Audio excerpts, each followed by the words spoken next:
Hello and welcome back to Get Up and Game. My name is Josh, and in this video I'm going to be starting a series called Finer Points, where I'm going to be going through a series of packs in Marvel Champions and trying to identify any of the cards or interactions that might cause some rules confusion or might trip some players up. A little while back I made a video about common rules mistakes and things that might be confusing to newer players, or even sometimes veteran players like myself can still not quite be sure how everything works the way it's supposed to.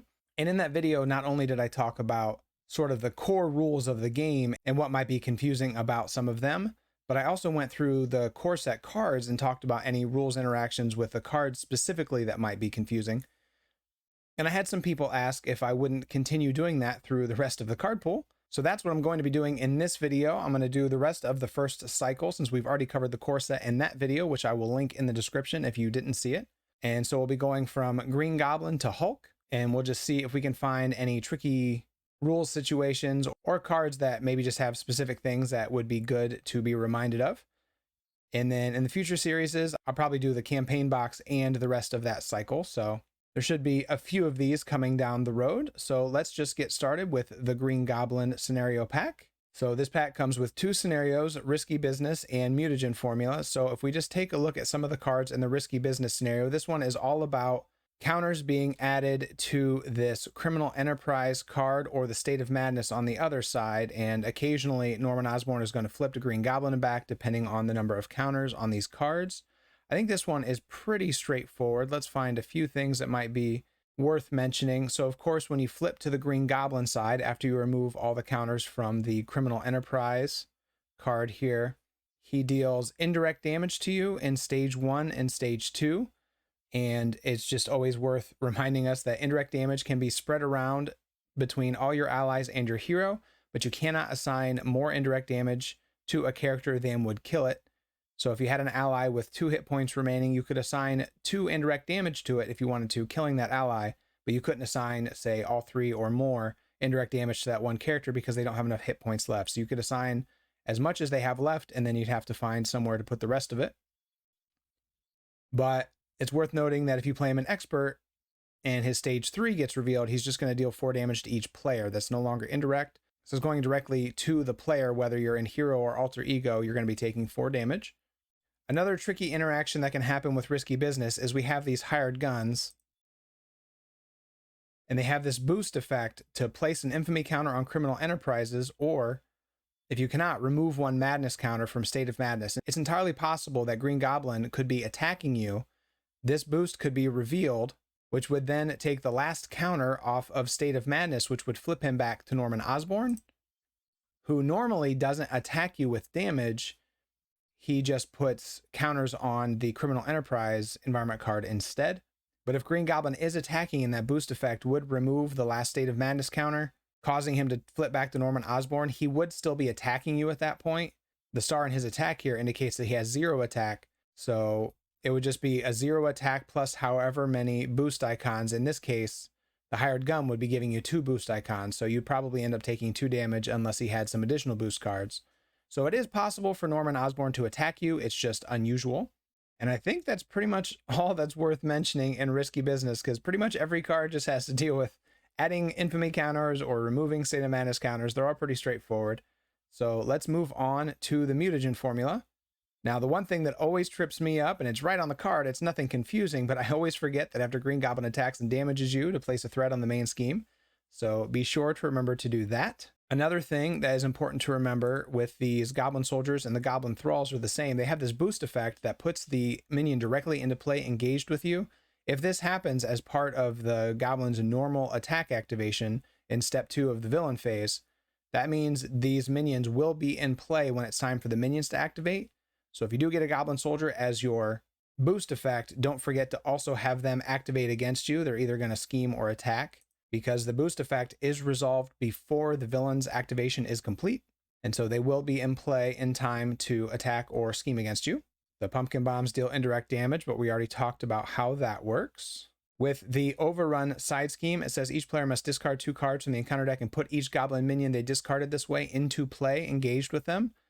It's important to remember that that doesn't count as revealing a minion. So if you'd happen to discard and then put into play monster here, the when revealed text would not trigger because they were not revealed. They were simply discarded and put into play. And there is a distinction between that and being revealed.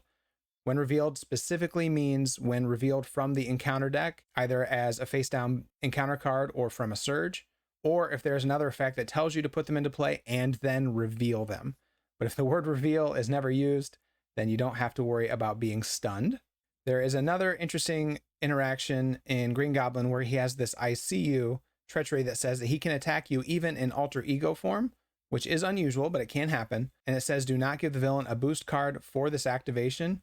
It's possible that you might have Hysteria in play when that would happen. And it says when Green Goblin schemes or attacks, give him one additional boost card for that activation. The word additional there is implying that he already has one.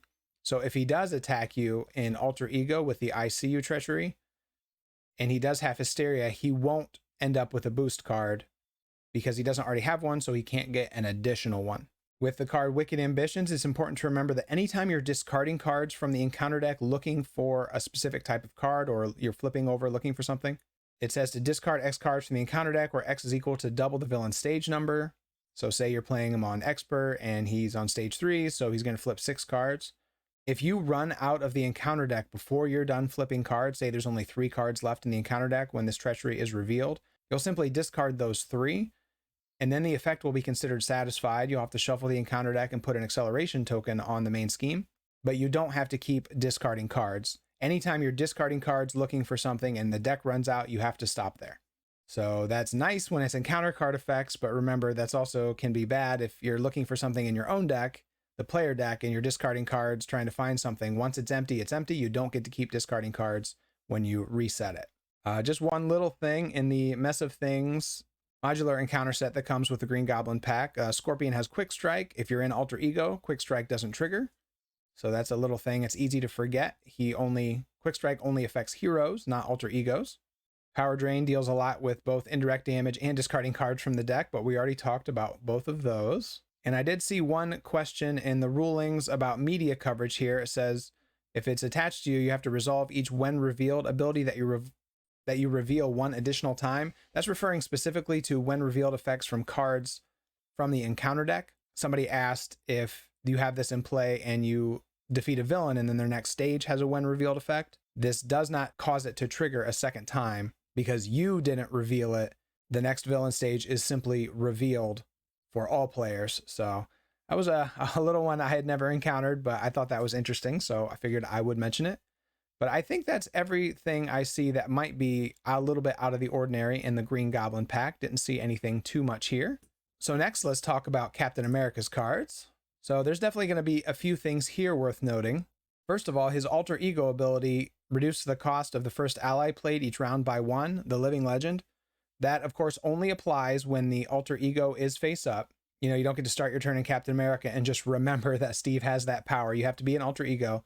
But if somebody else plays an ally before you go to Alter Ego, say you're in Captain America form and you're second or third player and somebody else plays an ally and then you go to Steve Rogers, the first ally has already been played this round, so you don't get to trigger this ability. So even though it wasn't in play, it's still considered, that first ally was still considered to have already been played, so you don't get the discount. So if you're playing Steve Rogers in multiplayer, ask the other players to kindly wait to play their allies until you get the discount, if that's what you're hoping to do. Another important thing to always remember with Captain America, that his ability to grab the shield as part of the setup is the final step of the scenario setup. So you'll already have drawn your hand, you'll already have done your mulligan, and then you can go get the shield and add it to your hand. It is a bit of a common mistake for people to just sort of start with the shield already in their hand and then draw their hand, do their mulligan, all while the shield was present. You get the shield last. It should be a 7th card in your opening hand. So that's really nice. It is unfortunate if you draw it as part of your mulligan because then it's already in your hand. You don't get to go get it extra, but it is the last thing you'll do. Agent 13's ability that after she enters play, remove 2 threat from a scheme, that can be triggered by basically any effect that puts an ally into play, whether it's make the call or rapid response or anything, because it's just an enters play. She doesn't need to be played from hand. Most of the signature allies work that way because they're a little bit more powerful. So if you have any way to cheat Agent 13 into play or play her multiple times, you'll always get to trigger that ability. Doesn't matter how she enters play. His shield block card is an interrupt when you would take any amount of damage. So you get to wait to see how much damage the villain is doing to you before you have to decide if you're playing shield block. I've seen people just kind of determine ahead of time, I have to play shield block, and then regardless of what happens, they've played it. But you actually get to wait until the damage is revealed, the boost, to determine how much damage the villain is going to do. Then this would interrupt the taking of that damage, and that is when you would play this. So you get to wait and see what it is before you decide. Shield toss can be a little tricky because it has you discarding cards from your hand to dealing 4 damage to multiple enemies. If there are guard enemies in play, say you're playing against the previous scenario we talked about, Green Goblin with the Goblin Thralls. If you use shield toss to defeat Goblin Thralls and maybe some other enemies, you can't also use that to attack the villain in the same activation because all this damage is considered to be dealt simultaneously. So even though you might choose to knock out one of the guard minions first, you can't then choose to attack the enemy. You basically have to determine all your targets before you even start dealing the damage, and the villain just wouldn't be an option. So if there's a guard enemy in play when using shield toss, you can't choose the villain, even though it feels like the shield should be bouncing from target to target and they can hit the villain last. Thematically, that makes a lot more sense, but according to the rules of the game, you have to choose all your targets simultaneously. So I think that's all of Cap's specific cards that can be a little bit tricky. Let's take a look at what comes in his pack. One thing, I've seen some confusion with Falcon. It says here that after he enters play, you look at the top 3 cards in the encounter deck. For each treachery looked at this way, remove 1 threat from scheme. It doesn't tell you to shuffle the deck, and I don't think you're supposed to. I'm not 100% sure about this one, I'll be honest, but it doesn't say to search. Anytime you just look at the encounter deck, I'm 99% certain you're just meant to put those cards back. So you don't have to shuffle after using Falcon. So that's an additional benefit to using his ability, is you get to see what the next few cards are. A couple quick things here. Squirrel Girl is after she enters play. So again, you can cheat her into play however you want, and she will always get to deal her response to deal damage to each enemy. Hawkeye's ability is a response, so you can choose not to trigger it. Responses are always optional. That is easy to forget. One thing with Avengers Assemble I've seen missed is it says ready each Avenger character you control. If you're playing an Avenger hero, that does include your hero. So this is a way to ready your hero in addition to all of your Avengers allies. So don't forget that. The honorary cards have been errated to only be allowed 1 per character, though you can play it on a character that already has that trait just to give them the +1 hit point. You can use the Avengers Tower to reduce the cost of someone else's ally. It just says of the next Avenger ally played, doesn't have to be yours. So you could use that even if it's not your turn to reduce the cost of somebody else's Avengers ally.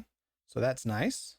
Quinjet is kind of a weird card in that you're going to be collecting counters on it, and then you can spend those counters to put an ally into play. What you can't do is add additional resources to it to try to play a more expensive ally.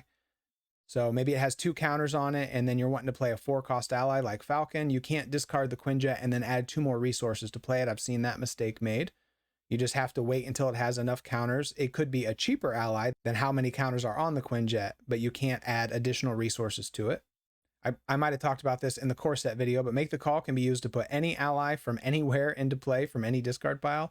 And that includes allies that you wouldn't normally be allowed to play. Like say you have to be a guardian to play someone and you're not a guardian. Make the Call circumvents that. It circumvents resource requirements. So Make the Call, all you do is exactly what the card says. You just pay the printed cost, the number in the top left, and you put that ally into play irrespective of its text.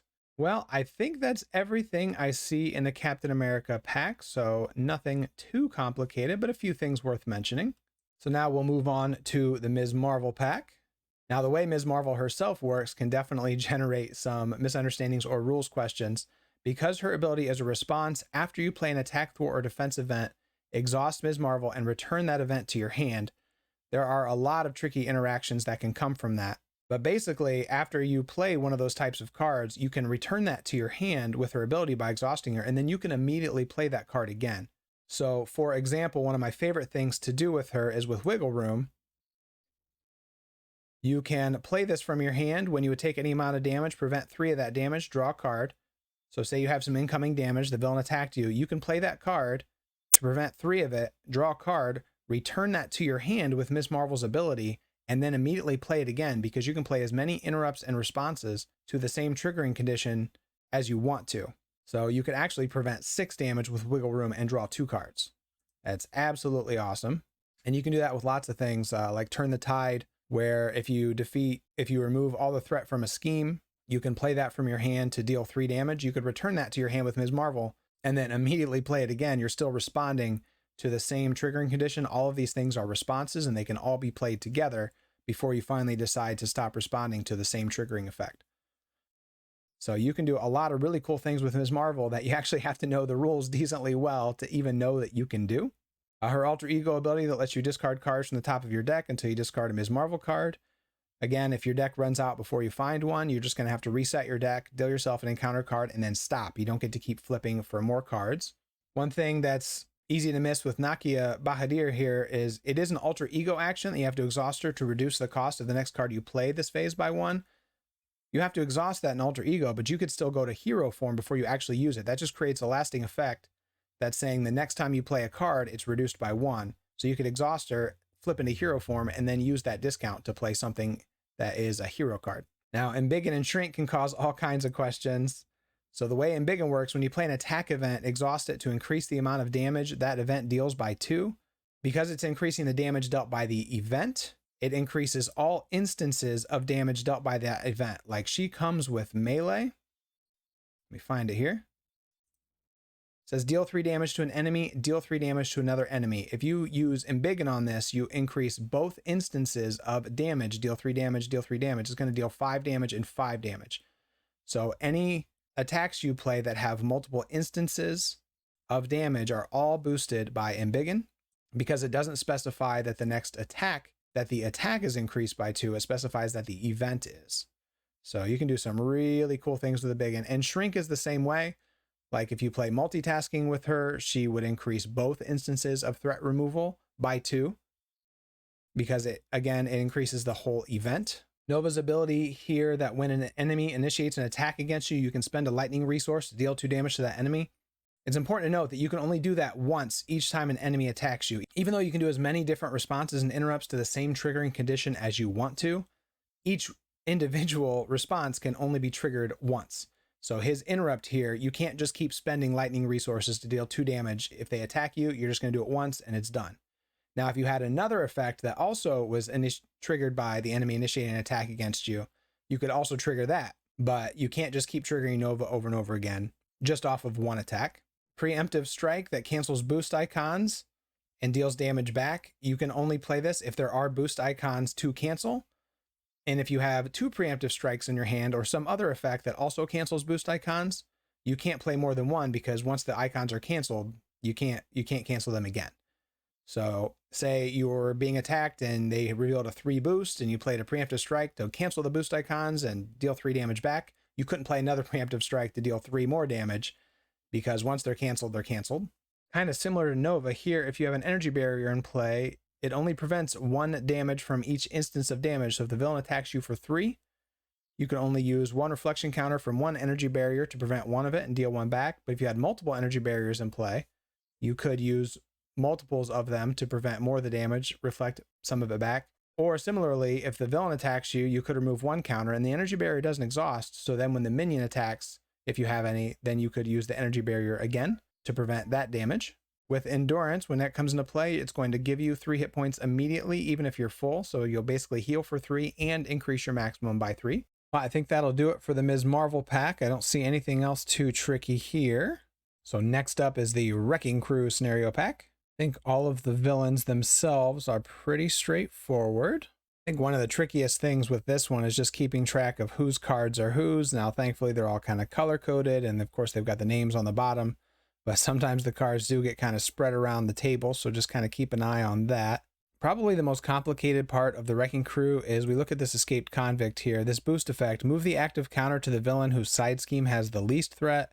And then if you're in hero form, that villain attacks you after this attack, that attack does not get a boost card. So occasionally the active counter is going to get moved in the middle of a villain's activation. Like say Wrecker starts attacking you and then he gets this boost effect, which takes place immediately. So the active counter gets moved to a different villain potentially, depending on who has the least threat. And if they're tied, you get to choose. But Wrecker is still going to complete his activation. He already started attacking you. He's going to finish. And so once that is over, you know, then the active counter will be on the other villain. And then in this case, the villain is going to attack you again after this without a boost card. But just because the active counter moves, that doesn't stop the current activation from happening.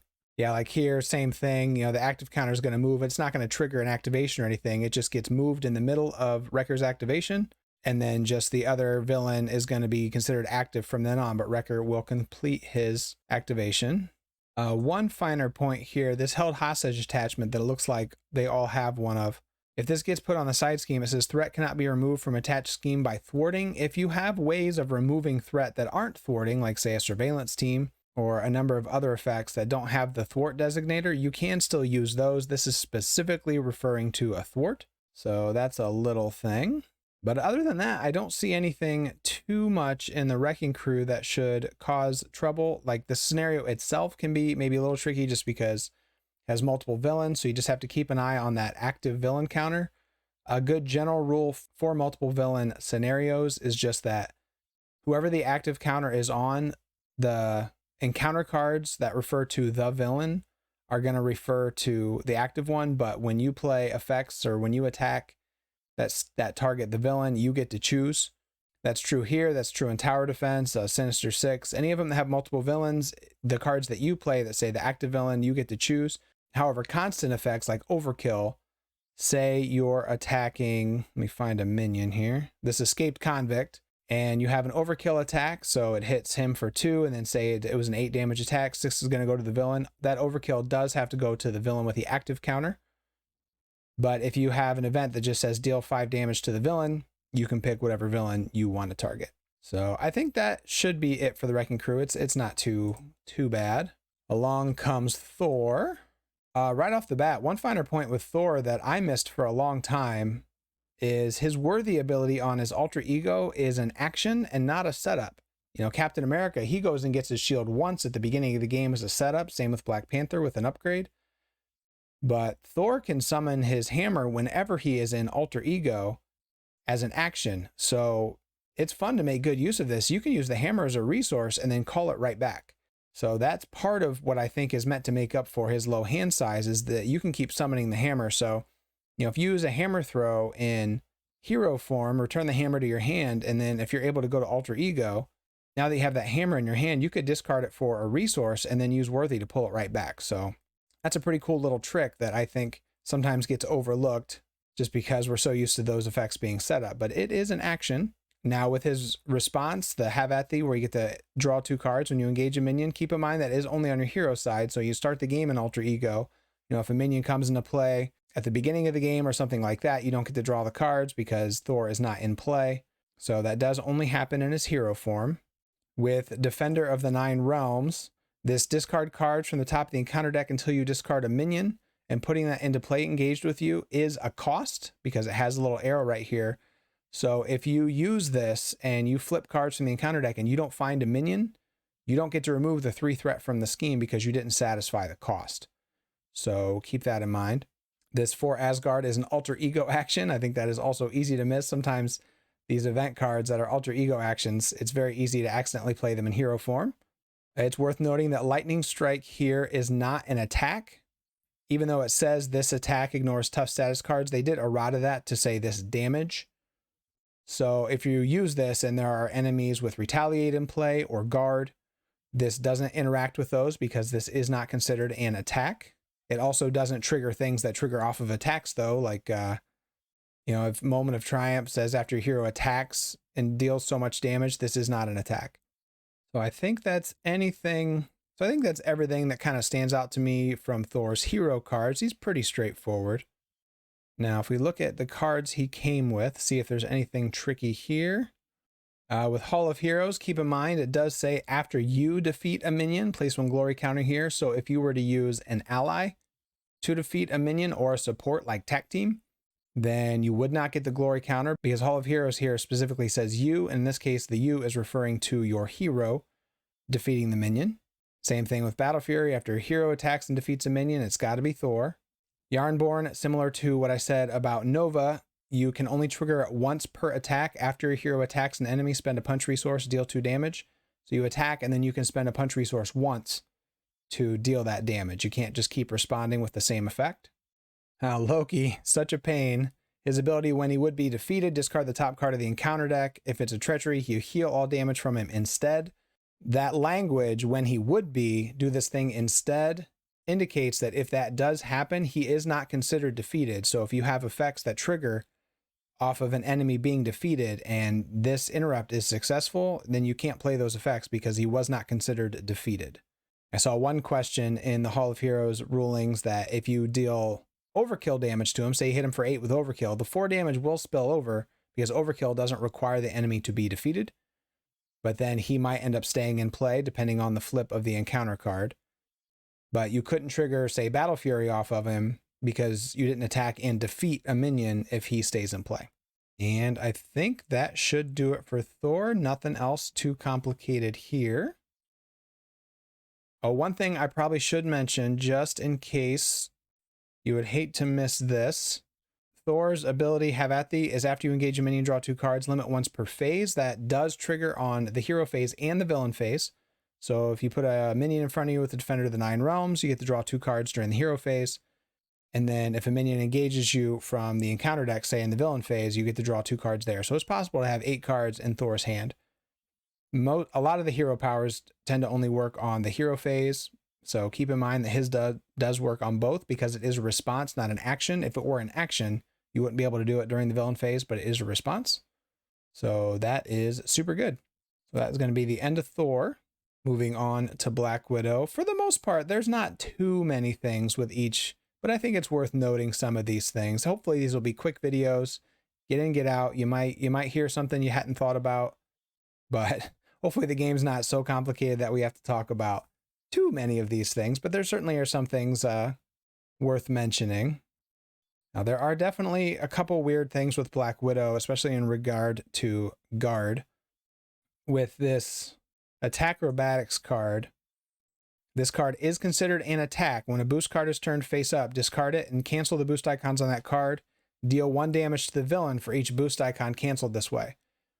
Now, if there is a guard in play, that means you cannot attack the villain. And for the purposes of the rules, this entire effect is considered an attack, even though when you kind of read it, it seems like, well, the canceling the boost icons part, that should be fine. But then I can't damage the villain because then I'm attacking. The entire effect is considered an attack. So if there is a guard minion in play, you cannot trigger this effect, not even to cancel the boost icons. Now, that one might seem a little weird, but it's just because the way the rules work, this whole effect is considered an attack because of the designator. So the cards don't parse out like one part is considered an attack and another part isn't. The whole thing is considered an attack for purposes of things like guard. Speaking of attacks, this Dance of Death, even though it doesn't have the attack designator like a lot of them do, it does say make the following 3 attacks in order. So this is considered an attack. They probably still should have put the attack designator, but it does have the word attack in it. So they have ruled that this is an attack. This is 3 separate attacks.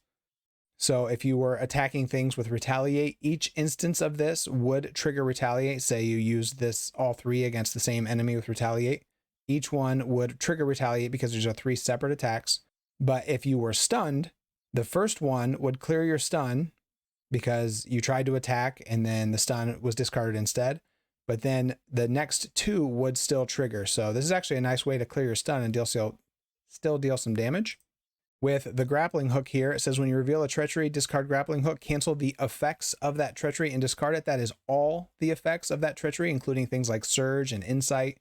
Some of the cancel cards specifically refer to canceling the when revealed effect, but grappling hook is particularly good in that it cancels all the effects of the card, including Surge. So that's really nice. The Widow's Bite card here, after a minion enters play, discard it to deal 2 damage to that minion and stun it. That will prevent Quick Strike, because Quick Strike is when the minion engages you, and this one is when it enters play. Enters play is just one tiny little step right before they engage you. So this would actually zap the minion and stun it before they're able to do Quick Strike, or really any other effects that trigger off of them engaging you. If this could kill it, then their when they engage you effects wouldn't take place because they were defeated when they entered play, right before they engaged you. Take a look at her aspect cards that she came with, see if there's anything kooky here. The Stealth Strike, deal 4 damage to an enemy. If that enemy is defeated by this attack, remove 2 threat from a scheme. That removing 2 threat is not considered a thwart. This is an attack action. So if there were patrol in play or other effects that prevented you from thwarting, this would still remove threat from a scheme. Quake's response: after a minion schemes, exhaust Quake, deal 2 damage to that minion. Bear in mind, this is a response, so this doesn't prevent the minion from scheming. It's after that minion is completely done scheming, all the effects of that scheme have been fulfilled. Then, as a response, you can use Quake. So you might kill it after it schemes, but it's still going to scheme. We talked a lot about interrupts and responses in the first video in this series, and those can just be really tricky. We just assume it kind of happens like immediately, but interrupts do. Responses are after. Interrogation Room is not considered a thwart, so that can be used with things like patrol, in play, or other effects that prevent thwarting. Similar to Grappling Hook, Spycraft does cancel all the effects of an encounter card, including things like Surge. The Quinn Carrier does have to be played by an Avenger, so you can't play it in alter ego form because you're not an Avenger. That's an easy one to miss. I don't know that it's really that big of a deal most of the time. I think it's more there just so, Guardians of the Galaxy and stuff can't use Quinn Carriers, but technically that is how it works. You'd have to be in your hero form before you can play it, and that timing of that will occasionally be a pain. Target acquired says after a boost card is turned face up, discard it to cancel that card's boost ability. Just to be clear, that is the little star that might trigger a special effect. That is not referring to its boost icons. With rapid response here, one of the best and probably most used cards in the game. After an ally you control is defeated, discard it and put it back into play from your discard pile, deal 1 damage to it. This does include when an ally defeats itself with consequential damage if it's defeated for any reason. Basically, if it leaves play because of damage, you get to use rapid response. It can block an attack. It can use its last activation. It could be defeated maybe by a boost effect that deals damage. As long as it's defeated, you can trigger rapid response to bring it into play. What you can't do is bring it back into play if it were discarded to some effect. Like if Nick Fury leaves play at the end of the round without being defeated, you can't use rapid response for that. So you want to make sure that the ally is being defeated, not discarded. Also keep in mind it's max 1 per player. I'm pretty sure I've forgotten that on numerous occasions and had more than 1 rapid response in play at a time. And I think that should cover all of Natasha's cards. Just a couple more to go for this installment. Take a look at Doctor Strange. Now he, of course, has the Invocation deck, and that's generally pretty straightforward. There might be a couple things we can talk about with those cards. One question I saw in the rulings, when you play these cards, they don't come into play the same way that, say, when you play an event from your hand. They're played from the top of the Invocation deck, so you won't see what the next one is. Say the Crimson Bands of Sidorak here. When you decide you want to play it, you don't sort of take it off the top of the Invocation deck, put it into play, and then put it in the discard pile like you would an event. It just plays right from the top of the Invocation deck, then it'll go to the discard pile, then you'll see what the next one looks like. The Vapors of Valtor, choose a status card in play, replace it with a different status card. There does have to be one in play to change. So sometimes this card can get stuck on top of the Invocation deck. If you don't have a good target for it, nobody has a status effect for you to change, then you can't just choose to play this card for the heck of it. It does have to have a target. Now you can change your own tough into a confuse or something if you really want to get rid of it, but there needs to be some sort of target for that one to be used. Now it does make it a little bit confusing when Master of the Mystic Arts here just says to pay the printed cost of the top card of the Invocation deck, resolve its special ability, then place it back on top. I think it says that because its special ability does include the text to put it in the discard pile. This isn't referring to it having gone into play, which is, what we just talked about a little bit ago. So it would go into the discard pile, and then this would put it back on top. Mystical Studies is an alter ego action. I like to call these out because a lot of heroes have an event that is an alter ego action, but I think that gets missed a lot. The Protective Ward here does cancel all the effects from a treachery, including Surge. I just want to keep pointing that out because some do specifically say that they cancel the when revealed effects. So I think that's everything worth talking about with Doctor Strange. Let's see if he has any weirdness in his aspect cards. So one thing that can be really confusing in this game is the way defense events work, and it all just depends on their trigger. We're looking at Desperate Defense here. It says when your hero defends against an attack, it gets +2 defense for that attack. So you're pretty much always going to have to exhaust to defend, and then that is when you're going to play this card before you see the boost card, because it's triggering off your hero choosing to defend, which is the step before you would reveal the boost card.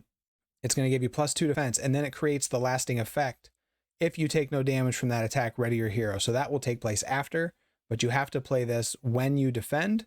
which 99% of the time is going to be by exhausting your hero. There are other effects, anything that has this defense designator makes you the defender. It makes it so that you are considered the defender and you are considered defending.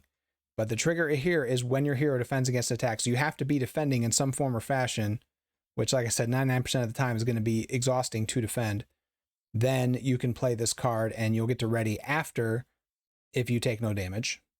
Every defense event can work a little bit differently, so you really have to keep an eye on specifically what it says as far as when it is to be played. Some are played when you take damage, some are when you exhaust to defend, things like that.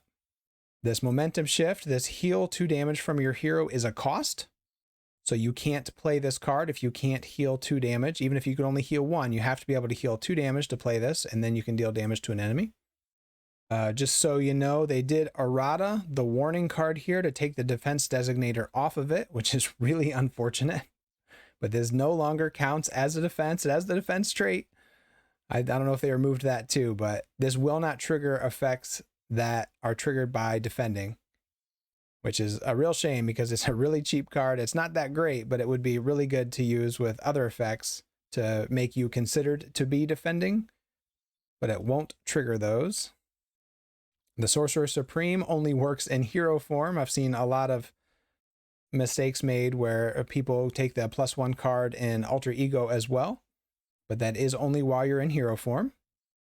Foiled is not a hero interrupt, so this can be played in Alter Ego, which is kind of the point of this card, but it's easy to miss because since most events can't be played in Alter Ego, but this one can, so this is a way to go to Alter Ego and then not take quite so much threat from the scheme.